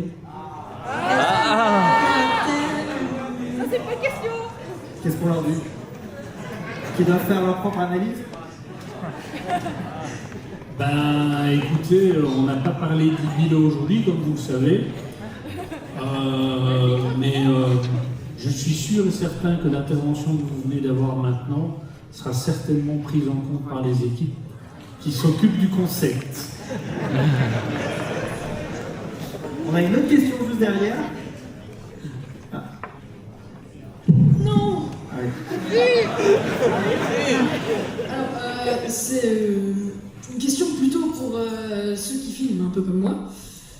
Ne retirez jamais, s'il vous plaît, la permission pour filmer au poignet ou au harnais dans les coasters, comme Wally Holland l'a fait avec Dès l'arrivée d'Untamed, je crois, ou Fantasyland quand il y a eu Fly, je crois, je sais plus du tout. Mais s'il vous plaît, ne le faites vraiment jamais, c'est trop. Vous me permettrez, pour des questions de sécurité, si on doit le faire un jour, de le faire. Parce que moi, je ne vais pas non plus, à un moment donné, risquer ma vie et d'aller en prison parce que il y a quelque chose qui ne s'est pas bien passé et qu'on trouve que c'est une petite caméra. Oui, je suis d'accord. Maintenant, pour information, Voilà. Ou faire comme à Énergie Nandia, mettre... c'était avant uniquement harnais poitrine et on a permis d'autoriser le harnais avec la main, donc on va plutôt... J'ai été refusé aujourd'hui. Si on veut peut-être... je vois d'autres questions. Peut-être ici de prendre une question de l'autre côté. Si on a quelqu'un avec un micro qui est de l'autre côté. Ouais. Bonjour Roman, bonjour Jean-Christophe. D'ailleurs, félicitations pour ce magnifique plan que vous avez accompli. Je vais essayer de faire vite parce qu'il y a 3 questions. La Attendez, première, parce que il y a trop de bruit et je vous entends pas. Je vais essayer de faire vite. Première question, avec la zone Festival World, il y a une très grosse inspiration Nouvelle-Orléans. La ville étant ouverte elle-même sur un lac, est-ce qu'on peut s'attendre à ce que la zone Festival World s'ouvre à nouveau sur le lac? Deuxième question, concernant l'Aqualibi, est-ce qu'il y a des études, au-delà de l'aspect financier, sur la faisabilité peut-être de l'agrandir? Parce qu'on voit qu'aujourd'hui, Aqualibi est victime de son succès. Et la petite dernière, Walibi Run en 2027, oui ou non? Alors, première question, effectivement, je crois que vous l'avez constaté, comme nous, c'est vrai que l'ouverture sur le lac, et on l'a vu avec l'année passée, les 50 ans, la mise à l'eau des pédalos, etc., il y a un vrai avantage et il y a une vraie plus-value à le faire. Donc clairement, il se pourrait qu'on utilise le lac d'une manière ou d'une autre, même si c'est pas dans les plans actuels, mais effectivement, ça fait partie des questionnements. Donc ça, c'est la première chose. Rappelez-moi déjà la deuxième question. Sur Aqualibi. Donc l'Aqualibi, le problème de l'Aqualibi, c'est qu'on commence à manquer de foncier et donc effectivement on cherche des idées pour pouvoir s'étendre, mais c'est techniquement très compliqué. Et la troisième, c'était sur le Walibi Run. Et sur le Walibi Run, Est-ce qu'on va le refaire est-ce qu'on pourrait le refaire? Ma foi, la première édition s'étant plutôt bien passée, ce ne serait pas étonnant qu'il y en ait au minimum une deuxième, et je ne dis pas une seconde. Exact. Peut-être une autre question ici? J'avais une question concernant Festival World et aussi une autre question en rapport des SACPMR. Pour Festival World, est-ce que sur l'attraction, il y aurait des figures inspirées de d'autres attractions déjà situées dans le parc? Je ne vais pas répondre à la question. Ce que j'ai dit sur les RMC, ce que j'ai dit, je l'ai dit et je n'irai pas plus loin aujourd'hui. Et sur les accès PMR, est-ce qu'il pourrait y avoir plus d'amélioration pour les accès PMR? Parce que concernant des accès PMR, j'ai actuellement un frère en situation handicap et franchement, il y a beaucoup de problèmes au niveau des PMR, surtout au Tikiwaka avec l'ascenseur. Et franchement, les accès PMR aussi sur les trains, ce serait bien aussi de les améliorer. Est-ce que ce serait possible de faire ça? On est toujours effectivement sensible aux améliorations qu'on peut apporter sur la thématique des personnes à besoins spécifiques. Maintenant, il y a toujours aussi une question de sécurité qui primera toujours avant toute autre chose. Oui, bon, donc, bonjour à tous. Je pose justement la question, est-ce qu'un jour il y aura un resort, un hôtel pour les personnes qui viennent de loin? Un peu comme dans tous les parcs, on peut trouver ça un peu à Fantasyland et tout ça. La question est tout à fait pertinente, de se dire à un moment donné, à partir du moment où vous avez un certain nombre d'ambitions, de se dire comment développer, y compris pour nous, une fréquentation supplémentaire. Clairement, cette question, elle est pas à balayer de la main. Elle est même, je dirais, aujourd'hui étudiée, pour que ce soit clair. Ce n'est pas parce qu'elle est étudiée qu'elle sortira un jour des cartons, mais elle est étudiée. Et ça, je vais être particulièrement clair là-dessus. Une autre question peut-être? Bonjour, c'est pour une petite question.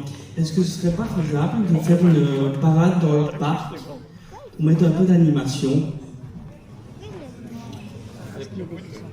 Alors, au niveau de l'animation, des parades, etc., aujourd'hui, le parc doit continuer à construire ses fondamentaux.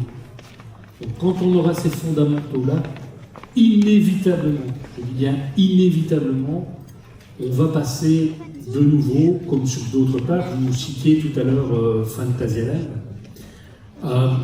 inévitablement, quand vous voyez les offres, que ce soit sur un Europa Park, que ce soit sur un Fantasyland, que ce soit encore un parc Astérix, pour parler d'un parc fer, on sait et on voit très bien que c'est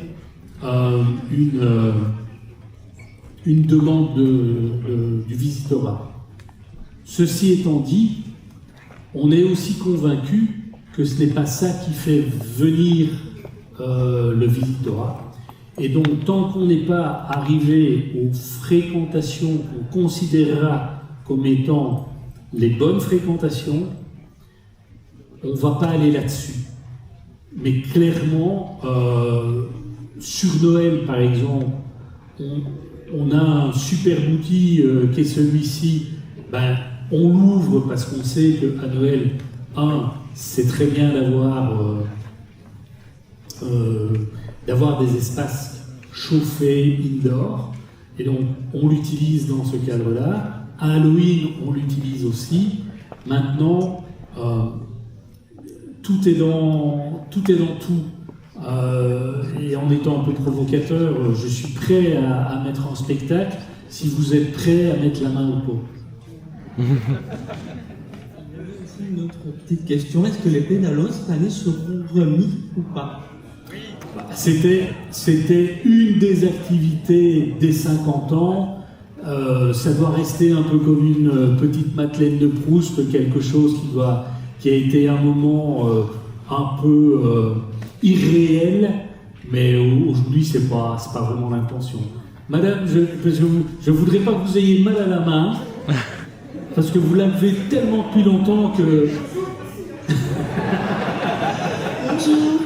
Est-ce qu'il serait possible de refaire des accès privatifs ou quoi pour venir voir les coulisses avec des étudiants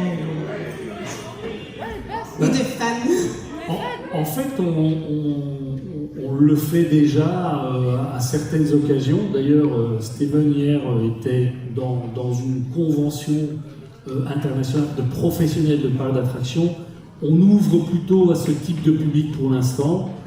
Mais bon, je suis sûr que Guillaume va y voir un intérêt marketing et commercial et qu'il va réfléchir à cela. Oui, parce que franchement, ce serait top. Il est fan et il veut venir travailler chez vous, donc voilà. Ah, j'imagine bien.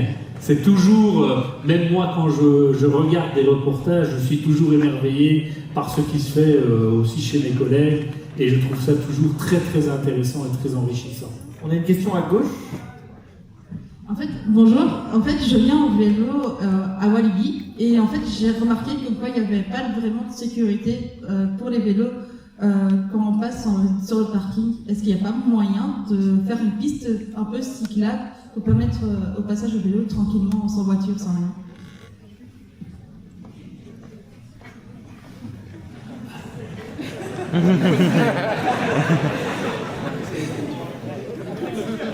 Non, la connexion n'est pas perdue. Je vous trouve déjà très courageuse de venir jusqu'ici en vélo. Parce qu'en fait, le vrai problème du vélo, il est...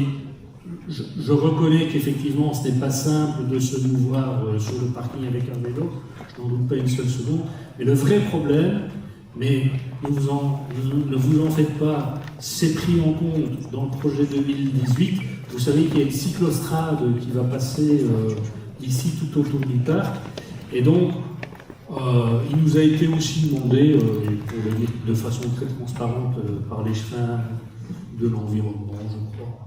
Je ne sais plus quel est son titre, mais qu'importe, c'est pas très grave. Effectivement, d'avoir un balisage qui permette à la fois, pas de sécuriser, parce que nous n'avons pas de responsabilité sur la voie publique, mais à minima d'avoir un balisage. Et donc, quand on devra faire cela, on réfléchira aussi au sujet que vous évoquez. On prendra de manière... On ne veut pas prendre le problème de manière micro, mais plutôt macro. Il y a une autre question, je vois des questions tout en haut peut-être. On va pas laisser la parole encore.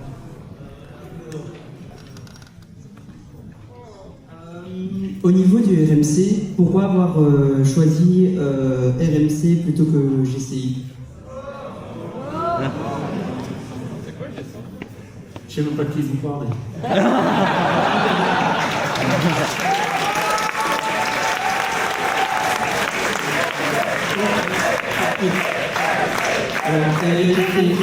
Et très honnêtement, c'est là qu'est ma limite parfois par rapport aux fans. Je l'avoue très sincèrement, je ne sais vraiment pas de qui vous parlez. Donc il n'y a pas d'écoutage. La différence majeure entre un GCI et un RMC, c'est lui par contre il s'y connaît. C'est aussi qu'on allait avoir un retracking, mais sans pouvoir ajouter tous ces éléments et toutes ces inversions qui allaient suivre le parcours.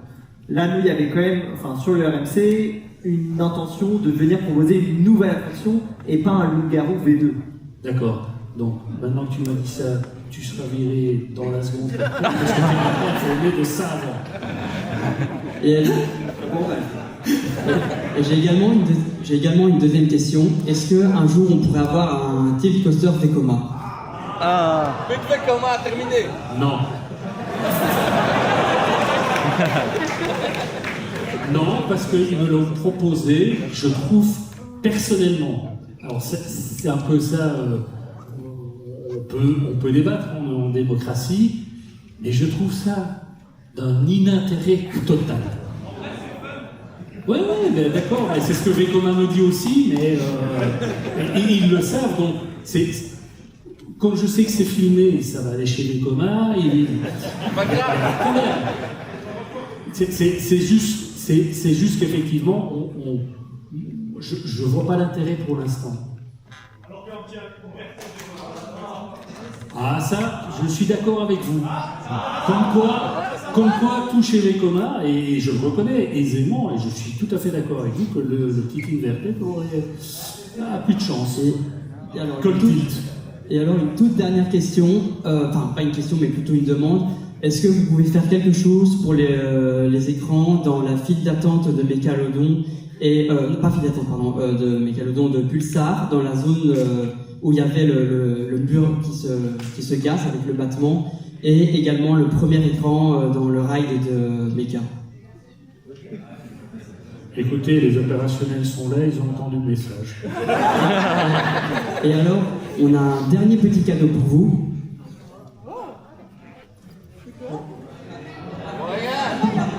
On n'a pas vu, hein, mais je suis sûr que... On arrive. Ah, ok. Il y a une mise en scène. On se croira au show de Felipe Garcia. Hein.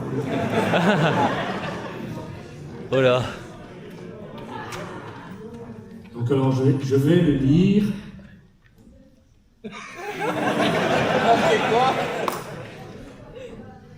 Je t'entends. Le personnel de Walibi, le meilleur des personnels des parcs. Bah écoutez. Oui, c'est vrai.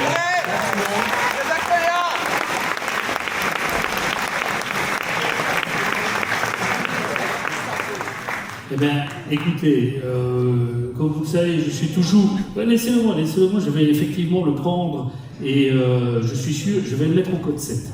Je propose Ils le sauront. Le code 7, pour que vous sachiez, comme ça vous avez encore une petite info, c'est le restaurant dans lequel on va manger.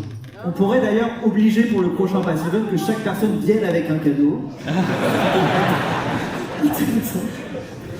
Oui, mais là, à un moment donné, on n'a pas les stocks disponibles pour tout foutre. Hein, Est-ce qu'on a encore une question peut-être?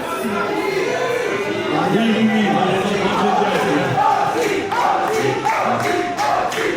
Alors, il y a déjà une micro qui a été distribuée là-haut peut-être, et puis ensuite on... Ah ouais, non, mais oui, j'ai oublié la question. Vous me faites, de nouveau, vous devez avoir les solides bras, parce que... Ah bah ouais, bah j'imagine. On vient après. Alors tout d'abord bonjour. Je voudrais juste dire merci pour l'événement. Et alors j'ai une petite question qui va fâcher. C'est par rapport au prix des passes. Les passes ils sont pas assez chers, on est d'accord.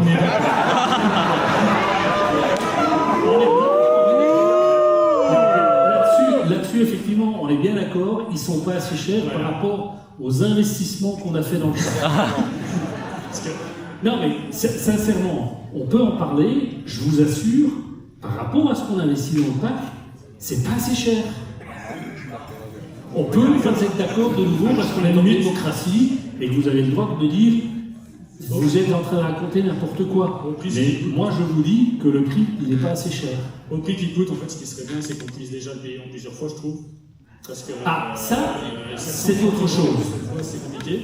Mais il a augmenté de 200 € en sachant que cette année on a 25 jours en moins par rapport au calendrier de l'année passée. Et aussi j'ai une deuxième question, c'est par rapport à la période d'Halloween. Pourquoi le calendrier est comme ça alors qu'on est le seul parc de la CDA qui a cet horaire-là? J'ai pas compris. L'horaire de Ibilo de cette année, de la saison d'Halloween. On est le seul parc de la CDA qui a un horaire en 2 semaines où les semaines sont séparées de 2 jours en plein milieu il y a une semaine de 6 jours, une semaine de 5 jours, une semaine de 4 jours. Comme pourquoi? Alors que les autres années, les 2 semaines étaient toutes suivies. Oui, c'est vrai. Pour la prochaine saison, cette année. Oui, c'est vrai. Déjà, je sais pas comment vous avez le calendrier, mais super. Il est en ligne. Il est en ligne. Ah ben voilà, ils sont plus rapides que moi. Je vais vous le dire. Vous êtes pas assez pour que j'ouvre tous les jours. Pas pour je vous parle pas des nocturnes, hein. Je vous parle des jours normaux. Et donc, ces jours-là, je ne vais pas ouvrir parce qu'effectivement, ce qui se passe dans ce fameux pays qu'on appelle la Belgique, vous aurez peut-être remarqué que le public néerlandophone et le public francophone, cette année, n'ont même pas une semaine en commun. Et donc, inévitablement, je ne vais pas ouvrir des jours où nous ne serons pas rentables. C'est aussi simple que ça. C'est tout. D'accord. Et alors, donc, et la réponse, elle est super transparente. J'ai une dernière petite question, alors, justement encore par rapport au pass virement. Au prix qui coûte, est-ce que ce serait pas possible de revoir comme à l'époque les 20% qu'on avait quand on renouvelait notre passe et alors peut-être avoir ne fût-ce que la consigne dedans quand on vient. Par exemple, moi je viens souvent en moto, donc tout ce qui est casque, veste et tout, je dois à chaque fois payer ma consigne. Mais ce qui serait peut-être bien qu'elle soit dans le pass Platinum au prix qu'on paye, je trouve que ça serait pas mal quand même. Ça se négocie. Ça se négocie avec le marketing, effectivement. Tout simplement. Je vous remercie.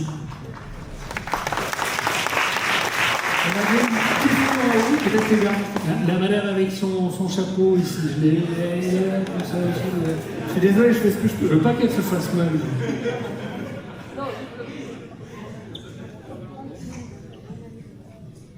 Alors, merci. Dans mes calodons, c'est pas très confortable quand même d'avoir son sac et je sais que la gare est quand même grande, donc peut-être mettre des casiers. Parce que par exemple, avec mon chapeau, c'est pas très pratique. Je ne ferai pas. Oui, la gare elle est grande, on va la garder grande comme elle est. Ça fait partie du concept. Moi, aujourd'hui, le TUV m'a clairement dit qu'on pouvait embarquer les sacs. Je n'achète pas une attraction pour dégrader la capacité. Or, le fait de mettre son sac dans un bac nous fait perdre la capacité. Donc, vous perdez dans un casier, excusez-moi, je n'utilise pas les mots. Donc, je ne vais pas le faire. Voilà, c'est aussi simple que ça. Des casiers externes en dehors de la zone. Ah, des casiers externes, oui, comme à Bouche, comme un peu partout, on vous fera payer encore un petit coup supplémentaire. On peut l'envisager. On peut l'envisager. Je reste aussi, bien que je trouve tout le monde sympathique, je reste aussi un patron d'entreprise qui a pour vocation, malgré les centaines de millions qu'on peut mettre sur la table, qui a aussi pour vocation de faire en sorte que l'entreprise, elle soit rentable. Et donc je dois toujours trouver les justes équilibres entre ce qu'on pourrait faire, ce qu'on va faire et ce qu'on ne fera pas. Tu veux encore répondre à quelques questions? Oui, parce que je vois qu'il y a des gens... Je vois en haut. Oui, monsieur là, parce que... On va depuis tout à l'heure... On va juste répondre à celle qui est à gauche, parce que... Oui, alors, du coup... En haut à gauche. Oui, c'est moi. Du coup, moi j'ai 3 petites questions. Déjà, je rebondis sur l'histoire des casiers. Comment ça va se passer avec les RMC? Parce qu'on sait que ce sont des trains qui sont longs à charger, à dispatch et tout. Donc, est-ce que vous avez envisagé une solution pour stocker les sacs? Quand elle est envisagée dès le départ et qu'on considère qu'elle a du sens, on le fait. Sur le Pulsar, ça nous paraissait avoir du sens, on l'a fait. Et ici, sur le RMC, potentiellement, c'est peut-être mieux qu'on en est. Non, effectivement, c'est une bonne idée. Sinon, par rapport à Tiki Waka, je sais que le constructeur propose, enfin ça existe déjà même dans les parcs de la CDA, d'avoir une station de chargement, déchargement. Est-ce que ça ne permettrait pas d'augmenter le débit qui est pas top? Et c'est déjà ce qu'on fait en faisant ça, parce que sinon, après, voilà, entre les casiers, les déchargements, chargements, enfin tout ça a été étudié de telle sorte à ce qu'on puisse maximiser les débits. Ok, je vous remercie. J'ai une dernière question, c'est par rapport au récent merch de Conda. Parce que là, j'ai vu que vous avez fait des t-shirts magnifiques sur Loup-Garou, mais Conda, qu'est-ce qui s'est passé? Écoutez,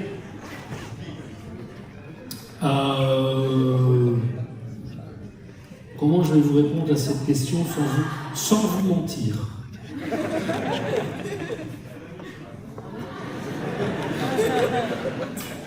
J'ai moi-même été surpris de la collection qui a été sortie, pour être très clair, tout simplement parce qu'elle n'est pas spécifiquement conforme à ce qu'on aurait pu attendre de nos services retail. Ils ont bien compris qu'ils ne pourront pas avoir un second essai sur ce sujet. Je vous remercie.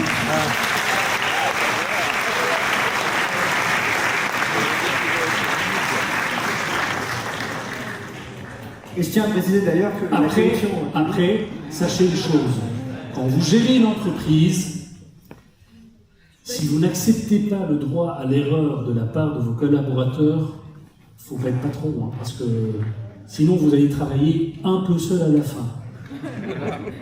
Ça, il faut quand même le savoir. Donc voilà, j'accepte que mes équipes fassent des erreurs, ça arrive, ils doivent juste pas les répéter. Et la collection du loup a d'ailleurs été faite intégralement par un artiste qui est dans la salle.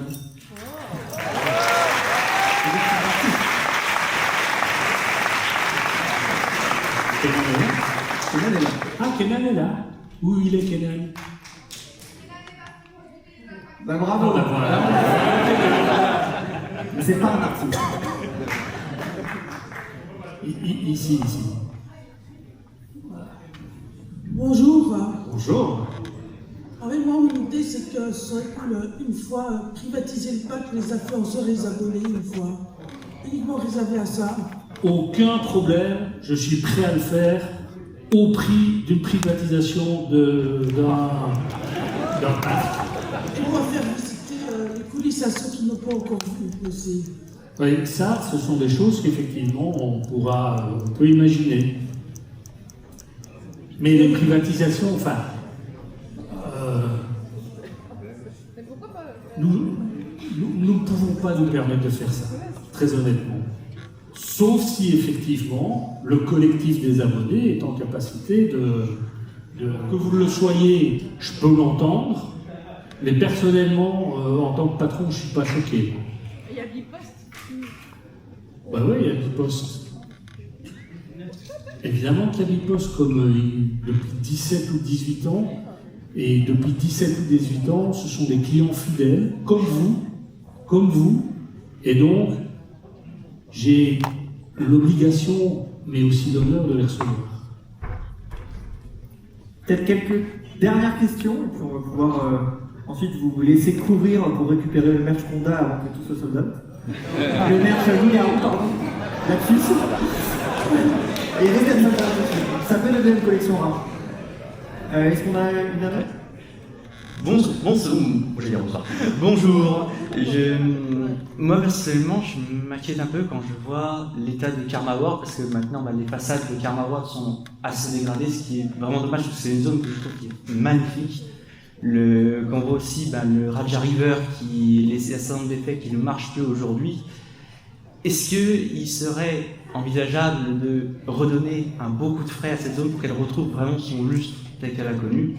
Et aussi, je pense, parce que vous avez évoqué la zone de port qui est vraiment superbe, mais la file de turbine qui, je pense, a été faite, il manque, je pense, quelques éléments de théma dans la file d'attente turbine. Est-ce qu'il est envisagé, peut-être sur turbine, peut-être par exemple de couvrir la file d'attente et de faire quelque chose dans ce long couloir, on va dire? Alors, sur la turbine, effectivement,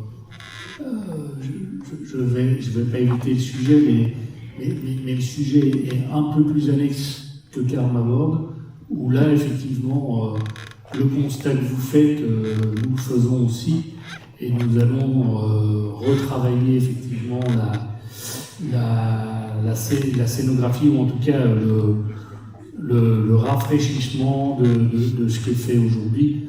Je ne peux que vous donner raison là-dessus. Allez, une dernière à droite.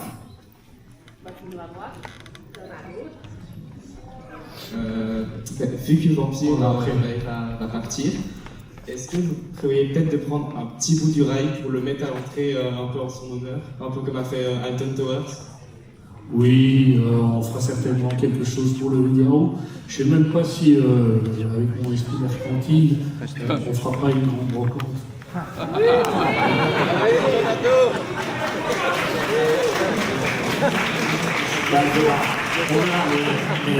Mais l'idée est retenue, bien entendu.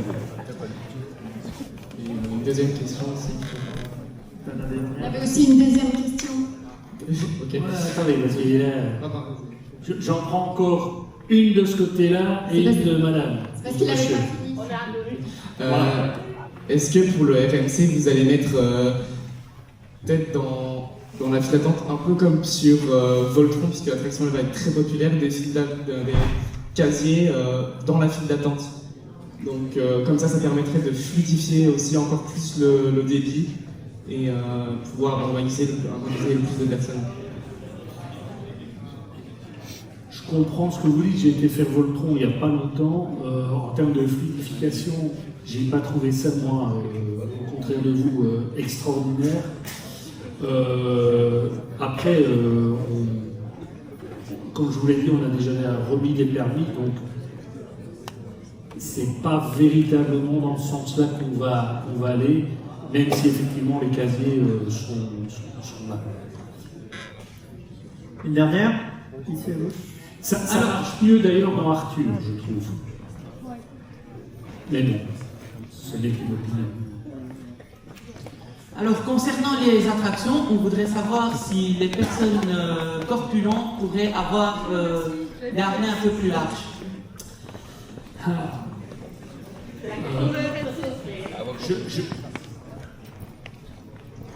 Honnêtement, je n'en sais rien. Honnêtement, je pense pas qu'on est tout ça est lié à des dans le train. Non, mais déjà dans le train, qu'on puisse le faire parce que le train il est compact, hein, donc je parle du RMC ici, hein, principalement. Donc je pense pas qu'on aura l'opportunité de le faire sur le RMC. Merci à tous d'avoir pris l'exposé pour ce webinaire.